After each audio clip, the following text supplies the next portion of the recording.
Драгоценный сын, драгоценная дочь, я прилагаю усилия, чтобы как можно скорее поделиться этим важным посланием, потому что чувствую, что это срочное слово, которое необходимо распространить.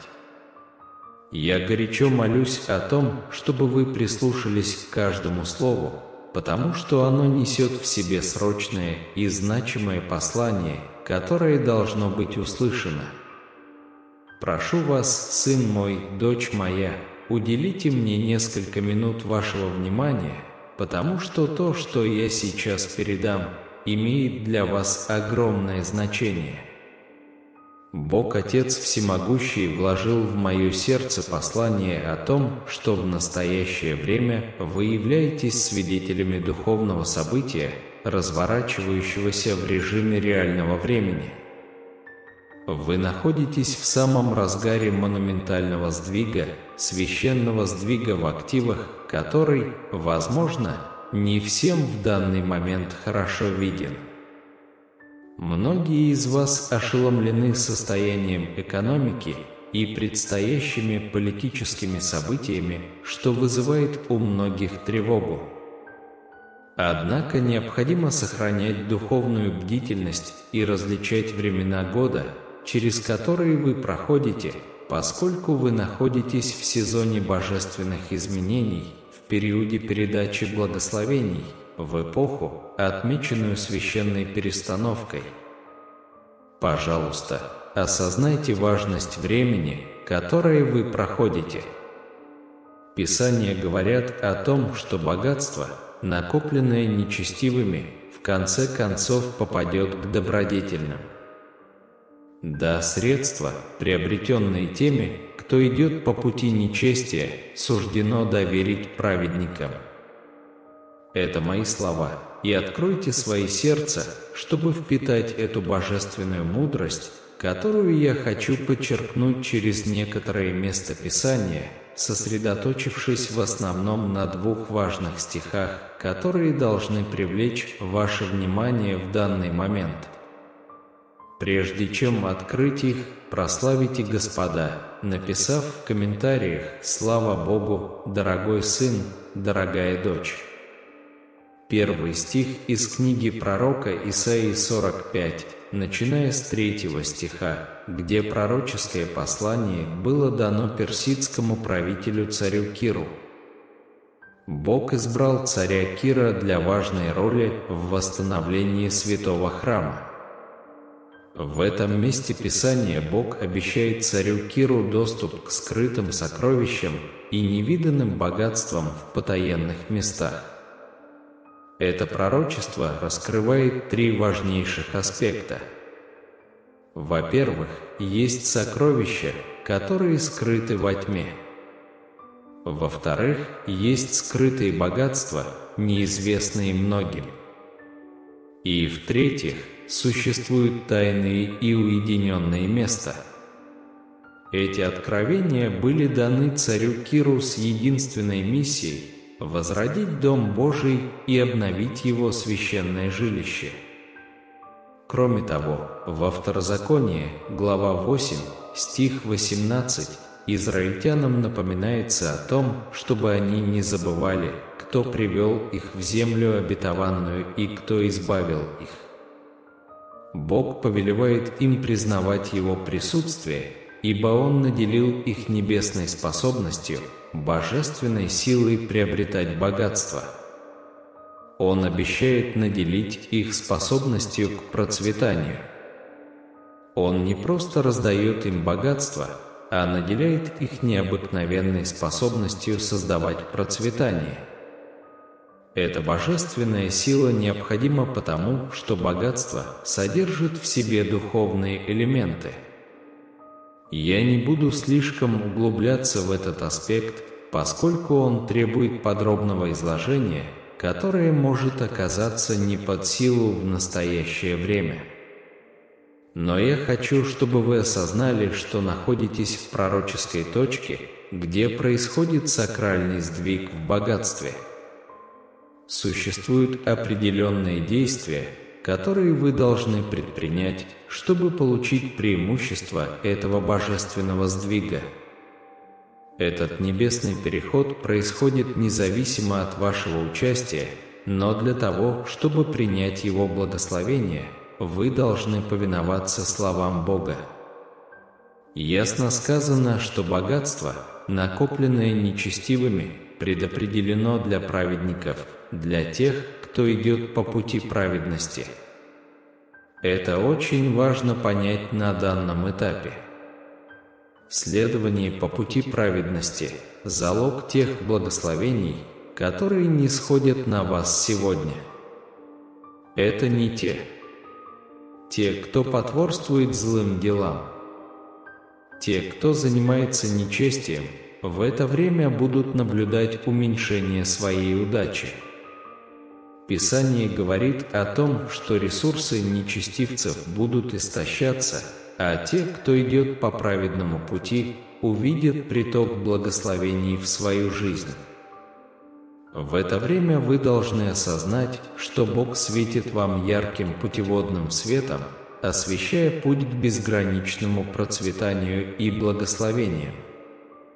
Сосредоточьте свое внимание на глубоком учении, содержащемся на страницах книги Исаии 60, а именно с 1 по 6 стих. Вы заметите повторяющуюся тему послания, изображающее великолепное проявление Божьей славы и явление, неразрывно связанное с передачей богатства. Довольно прискорбно, что некоторые духовные лидеры утверждают, что принятие веры исключает стремление к финансовому изобилию. Недавно мы обсуждали главу одних послания к Ефесянам, а точнее стих 3, в котором говорилось о досадном, но распространенном убеждении, пытающемся отделить духовные благословения, дарованные вам мной, Иисусом Христом, от финансового процветания. К сожалению, многие люди придерживаются этой точки зрения, которая может ограничить верующих от восприятия жизни с избытком, обещанной им через меня, Мессию. Общепринятая точка зрения на это ограничение, к сожалению, снижает влияние христианской общины в различных сферах жизни общества, мешает нам получать ресурсы и строить процветающие предприятия. Из-за этого заблуждения многие последователи чувствуют себя бессильными, неспособными в полной мере воспользоваться ощутимыми преимуществами своего наследства во Христе, то есть наследства во мне. Признав и исправив это заблуждение, верующие смогут войти в пространство, где вера и процветание сосуществуют, способствуя созданию духовно благословенного сообщества. В комментариях напишите: «Бог хочет видеть меня процветающим». Очень важно, чтобы вы расширили свое понимание и приняли более целостный взгляд на благословение и наследство, доступные вам через меня. Давайте сегодня исправим это заблуждение и провозгласим истину о том, что постижение Бога включает в себя получение финансовых благословений как часть вашего духовного пути. Отказ от этого понятия не только является отступлением от учения Священного Писания, но и демонстрирует значительный пробел в понимании богатства Божьего слова. Я призываю каждого из вас широко распространить это откровение, поскольку в нем содержится ключ к открытию изобильного будущего, наполненного несметными благословениями. По мере того, как вы сталкиваетесь с поразительными переменами, становится важным искать Божьего руководства, чтобы обрести мудрость и видение, необходимые для успешной навигации по этим постоянно меняющимся волнам. В настоящий момент вы находитесь в эпицентре беспрецедентных изменений в различных экономических сценариях, включая товарные, валютные и фондовые рынки, не забывая о зарождающейся сфере цифровых валют. Подобные изменения зачастую влекут за собой непредсказуемые последствия, непредвиденные факторы, существенно влияющие на динамику рынка. Поэтому сейчас, как никогда, необходимо установить глубокую связь с Богом и искать Его руководство, чтобы направить вас в правильном направлении в финансовом плане. Это критический период для того, чтобы освободиться от долговых обязательств и заняться накоплением ценных активов, материальных элементов, которые не только имеют денежную ценность, но и могут быть конвертированы в наличные в случае необходимости. Как видите, среди обеспеченных людей будет наблюдаться значительное движение, тенденция к ликвидации активов, включающих различные ценные вещи, такие как недвижимость и драгоценные металлы. Этот период представляет собой благоприятное время для накопления богатства, приглашения к участию в чудесах и процветания, которые Бог припас для каждого из своих сыновей и дочерей. В этот период обновления вы станете свидетелем грандиозных перемен, которые приглашают вас к более глубокому пониманию и воплощению божественной мудрости. Если вы верите в это всем сердцем, напишите «Я верю». Сейчас не время для полумер. Вы должны полностью посвятить себя приобретению знаний и видения, чтобы не только пройти этот этап, но и добиться процветания и роста, превосходящего ваши ожидания. Возможно, вы задаетесь вопросом, как освободиться от бремени долгов. Позвольте мне объяснить, ответ лежит не в мирских пределах ваших человеческих возможностей, а в чудесном вмешательстве моего Отца, Всемогущего. Он запланировал для вас сверхъестественный путь. На духовном пути важно понимать, что благословение не ограничивается только духовной сферой, но распространяется на все аспекты нашего земного существования, в том числе и на финансовую сферу. Бог – любящий Отец, который хочет, чтобы мы преуспевали во всех отношениях, не только духовно, но и материально. Истинное понимание Божьих благословений позволяет нам жить с благодарностью и радостью, зная, что Он обеспечивает нас во всех сферах нашей жизни. Когда мы осознаем эту истину, наша вера становится более глубокой, надежда более твердой, а радость более полной. Сегодня я приглашаю вас преодолеть барьеры, которые, возможно, ограничивают ваше понимание Божьих благословений. Не соглашайтесь на узкое представление о Его щедрости. Вместо этого откройте свое сердце и разум для полноты Его благословений, которые включают в себя не только духовный мир, но и финансовое процветание, здоровье, любовь и радость. Поймите, что Бог хочет, чтобы вы жили не в недостатке, а в изобилии. Он – владелец всего золота и серебра, и Его богатство безгранично. Полностью принимая Его благословение, вы станете живым свидетелем Его любви и щедрости, а ваша жизнь будет ярким отражением Его благодати. Сегодня сделайте утверждение веры: «Я принимаю все Божьи благословения в моей жизни, включая финансовое процветание. Я верю, что Он хочет для меня самого лучшего во всех сферах моей жизни. Аминь». Помните, что вы любимы Богом и достойны всех Его благословений. Сохраняйте сильную веру и открытое сознание, чтобы получить все, что Он для вас приготовил. Когда мы в полной мере осознаем всю широту Божьих благословений, мы также берем на себя ответственность быть хорошими распорядителями тех ресурсов, которые Бог нам доверил. Финансовое процветание – это не только подарок для нас самих, но и возможность стать каналом благословения для других. Когда мы щедро делимся тем, что у нас есть, мы сообразуемся с сердцем Бога. Он призывает нас быть орудиями Его благодати, помогая менее удачливым и поддерживая справедливые дела. Таким образом, наше финансовое благополучие становится источником благословения для нашего общества и всего мира. Однако помните, что финансовое процветание не является гарантией отсутствия проблем.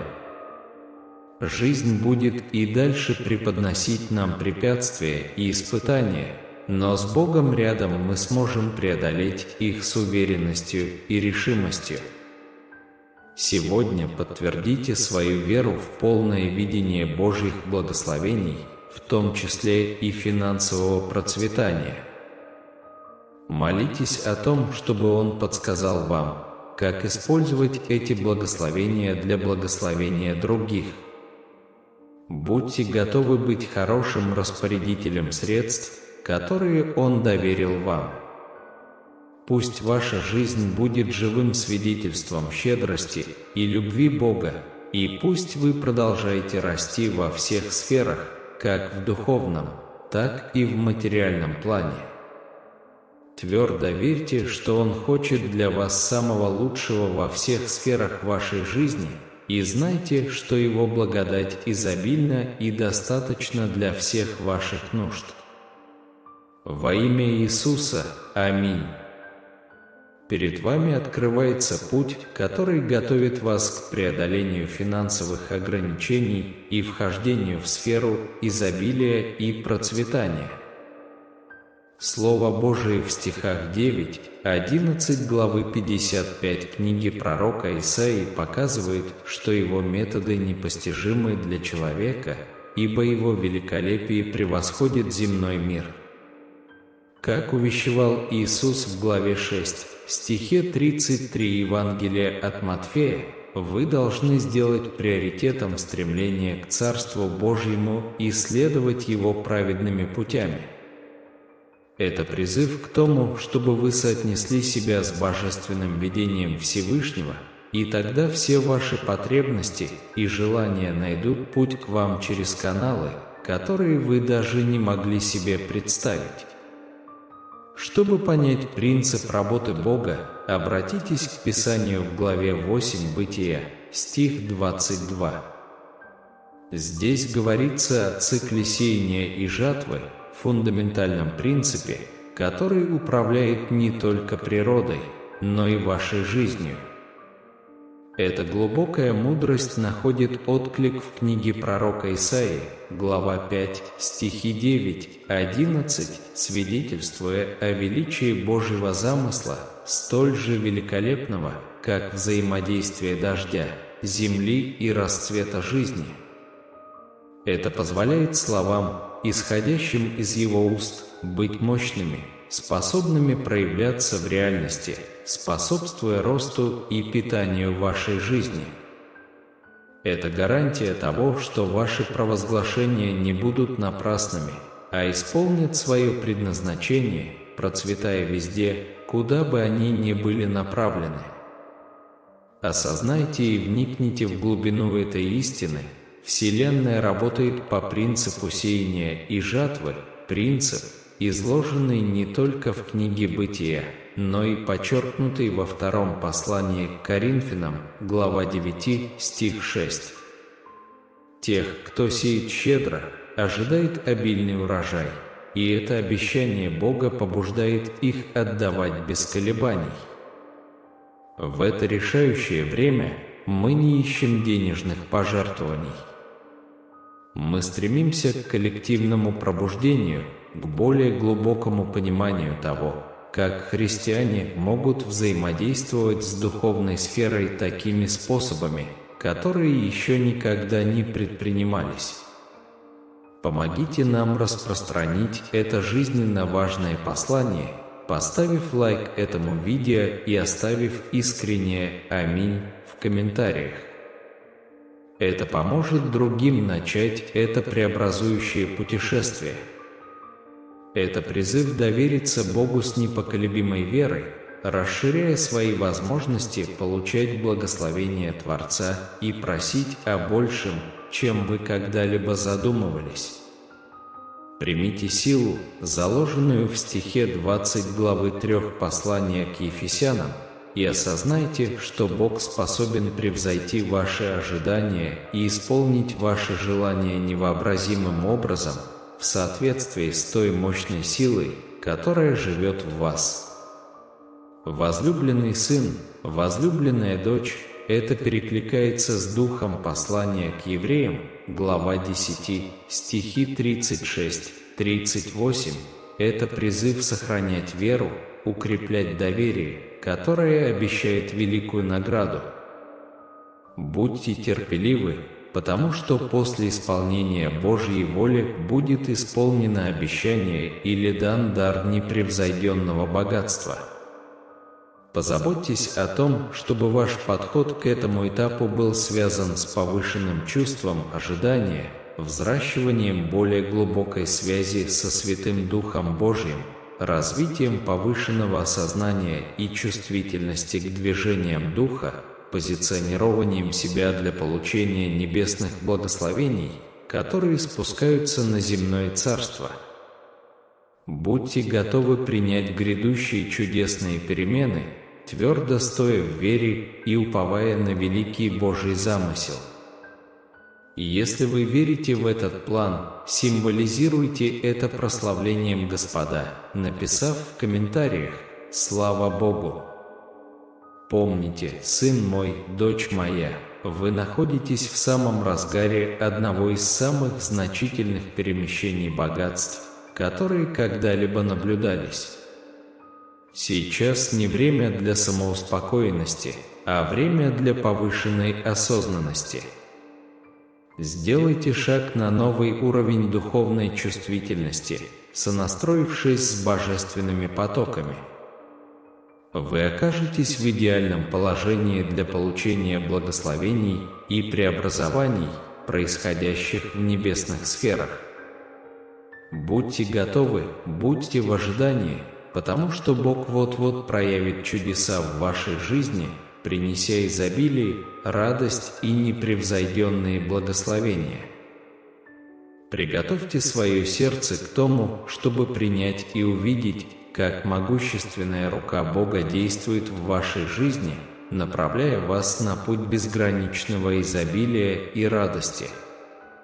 Доверьтесь Его процессу, поверьте в Его обещания и шагните в будущее, одаренное Его вечной любовью и благосклонностью.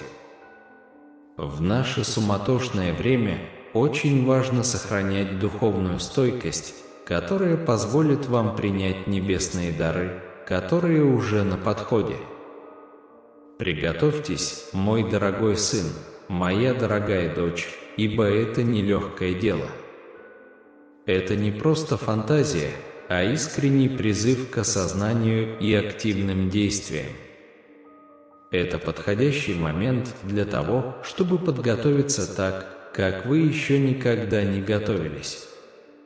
Это не призыв идти мистическими путями, а призыв быть по-настоящему прагматичными и целеустремленными. В это время глубоко задумайтесь и спросите Господа, каково Его желание для вашего пути, что Он хочет, чтобы вы предприняли. Вскоре вы заметите, как внутри вас расцветает способность находить финансовое процветание, вас будет окружать атмосфера финансовых открытий, направляя вас к неожиданным деньгам. И если вы согласны получить это в своей жизни, напишите в комментариях: «Сын мой, дочь моя, ты стоишь на пороге открытия сокрытых сокровищ в тайных уголках, ранее незамеченных деталей». Пора готовиться, проявлять бдительность в этот социальный момент. Этот этап не означает пассивного ожидания благословений с небес. Нет, вас призывают быть активными и целеустремленными. Вы обнаружите, что в вас развиваются и пробуждаются скрытые способности. Новые навыки, стратегии и видения появятся, когда вы прислушаетесь к этому божественному призыву.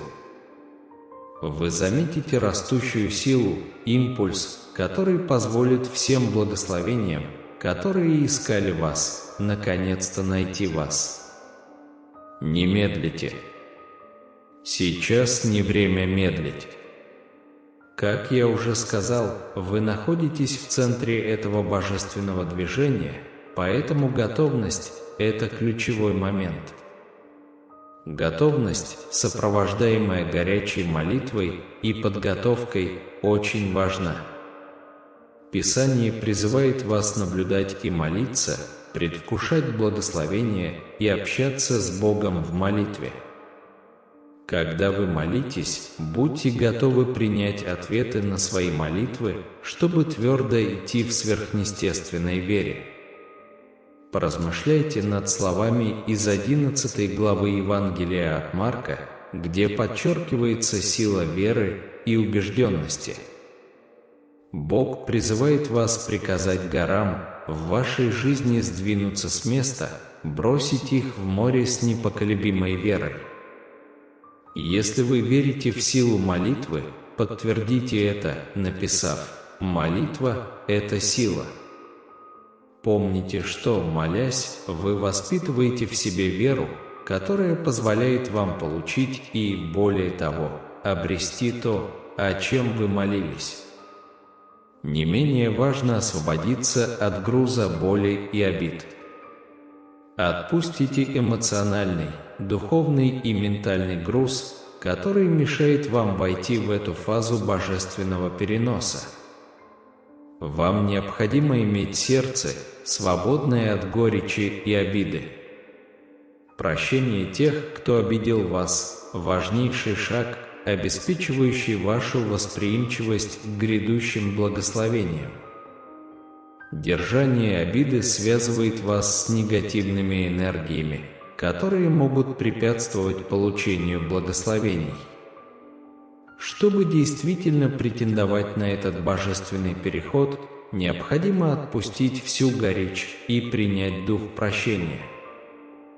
Я призываю вас широко распространить это важное послание, поскольку оно является срочным призывом подготовиться к грядущим благословениям. Если вы не можете поделиться посланием, напишите в комментариях имена людей, которым вы хотите передать эти благословения, так как это поможет благословениям, содержащимся в этом откровении, достичь их. Присоединяйтесь к нам и делитесь своими молитвенными намерениями. Мы готовы ходатайствовать за ваших близких, принося облегчение от ран или добиваясь освобождения тех, кто находится в плену собственного сердца. Мы молимся об избавлении и о встрече со мной, Иисусом Христом. Итак, сейчас, возлюбленный сын, возлюбленная дочь, я прошу вас удвоить свое внимание и повторять вместе со мной каждое слово, которое я произношу в этой мощной молитве. Вы можете делать это вслух или мысленно. Давайте помолимся нашему Небесному Отцу в этот момент общения и размышления. Мы обращаемся к Тебе с сердцами, полными благодарности, и душами, жаждущими увидеть чудеса Твоего присутствия и Твоего божественного замысла, разворачивающегося перед нами. Мы с глубоким благоговением осознаем, что находимся в эпицентре одного из самых значительных перемещений богатств, которые когда-либо наблюдались.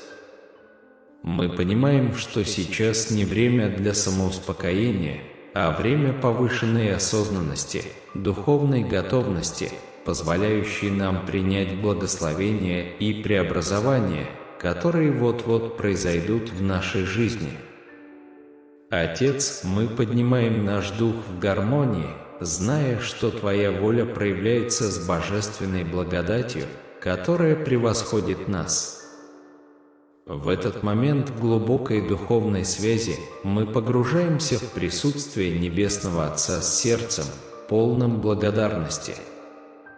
Когда слова нашей молитвы отдаются в эфире, мы чувствуем, как вокруг нас течет божественная энергия, словно река благословений, готовая вот-вот затопить нас. Очень важно помнить, что духовный путь полон не только трудностей, но и побед. Подобно орлам, бесстрашно встречающим бури, мы призваны поднять крылья веры и устремиться в небо, полностью доверившись руководству Отца. В этот период божественного перехода помните, что любовь – это та сила, которая соединяет нас с Богом и друг с другом.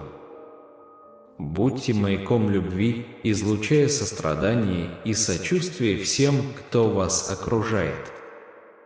Как сказано в Писании, «Возлюби ближнего своего, как самого себя» МФ 22 часа 39 минут. Это заповедь Господа, и в ней мы находим свое истинное направление. Приближаясь к концу этой молитвы, давайте поблагодарим Отца за Его постоянное присутствие в нашей жизни. Давайте поблагодарим за Его руководство, за Его благодать, которая ведет нас в это время перемен и благословений. Если вы готовы продолжить этот путь с непоколебимой верой, напишите в комментариях «Моя вера, мой свет». Пусть мир Господень, превосходящий всякое понимание, будет с вами и со всеми, кто разделяет этот священный момент. Завершая эту молитву, вспомните, что мы благословлены быть благословением для других. Пусть мы живем в соответствии с божественным предназначением, распространяя любовь, надежду и сострадание, куда бы мы ни пошли. Во имя Отца, Сына и Святого Духа. Аминь. Когда мы завершаем эту молитву, наши сердца наполняются благодарностью и ожиданием. Мы знаем, что Господь слышит нас, и Его воля всегда направлена на наше благо. Мы будем продолжать идти в Его свете, доверяя пути, который Он для нас приготовил. Открывая духовные глаза на грядущие благословения, мы вспоминаем слова Псалма 23, 1: «Господь, пастырь мой, я не буду нуждаться». Это обещание будет сопровождать нас во времена сомнений и испытаний, напоминая, что о нас заботится и любит бесконечно добрый Бог. Теперь, мой возлюбленный брат, моя возлюбленная сестра, настало время нести этот свет, который мы получили, вперед. Распространяйте послание надежды и веры среди окружающих вас людей. Будьте живым примером божественной благодати в действии. Прощаясь с этим духовным сообществом, знайте, что это не окончательное прощание, а начало. Мы будем продолжать встречаться, молиться вместе и делиться чудесами пройденного пути. Пусть Господь благословляет каждый ваш шаг, и пусть Его мир наполняет вашу жизнь. Всегда помните эти слова: начавший в вас доброе дело совершит его до дня Иисуса Христа. Филиппийцам 1:6. Будьте тверды в вере, ибо лучшее еще впереди. Представьте себе этот путь как извилистую дорогу жизни, каждый поворот которой представляет собой трудности и победы, с которыми мы сталкиваемся. Временами дорога может быть крутой и коварной, проверяя нашу решимость и веру. Однако, двигаясь вперед, мы можем найти утешение в том, что мы не одиноки на этом пути. Присутствие Божественного, Всемогущего, является нашим постоянным спутником. В моменты сомнений и неуверенности нам достаточно призвать имя Господа, и Его милость озарит нас, как путеводная звезда в ночном небе. Это божественное руководство подобно компасу, который всегда указывает нам верное направление, даже если путь кажется неясным. Идя по этому пути веры, давайте помнить о важности общины. Мы не изолированные путники, а часть большой духовной семьи. Наши молитвы и намерения переплетаются с надеждами и мечтами бесчисленного множества других людей, ищущих той же связи с Божественным. Подобно тому, как камень, брошенный в воду, создает рябь в пруду, наши духовные действия и намерения имеют далеко идущие последствия. Когда мы молимся об исцелении, утешении или руководстве, наши намерения превращаются в волны любви, которые распространяются вовне и затрагивают сердце тех, кто в них нуждается. В этой взаимосвязанной паутине веры наши индивидуальные пути сходятся в гобелен любви, надежды и стойкости. Каждый наш шаг, каждое слово, произнесенное в молитве, это нить, сплетающая ткань нашей общей веры. Продолжая идти по этому пути, давайте делать это с сердцами, полными благодарности и смирения, осознавая божественный гобелен, который связывает всех нас. Мы видим, что нас ожидает путь преображения, пронизанный Твоей обильной благодатью и любовью, исходящей от нас. Мы осознаем, что Ты вездесуще направляешь нас на каждом шагу, заботливо формируя наши обстоятельства так, чтобы они отражали Твой великий замысел, а любящий Бог. Мы полны предвкушения и радости, ибо знаем, что с Тобой возможно все, и все устроено с изысканной гармонией, наполняющей наше сердце удивлением. В смирении мы склоняемся перед Тобой, принимая священную симфонию жизни, которую Ты сочиняешь в нас и через нас. Мы готовы принять дождь благословений, которые Вы готовитесь излить на нас, благословений, которые, хотя и превосходят наше человеческое понимание, глубоко ощущаются в нашем духе в этот священный момент.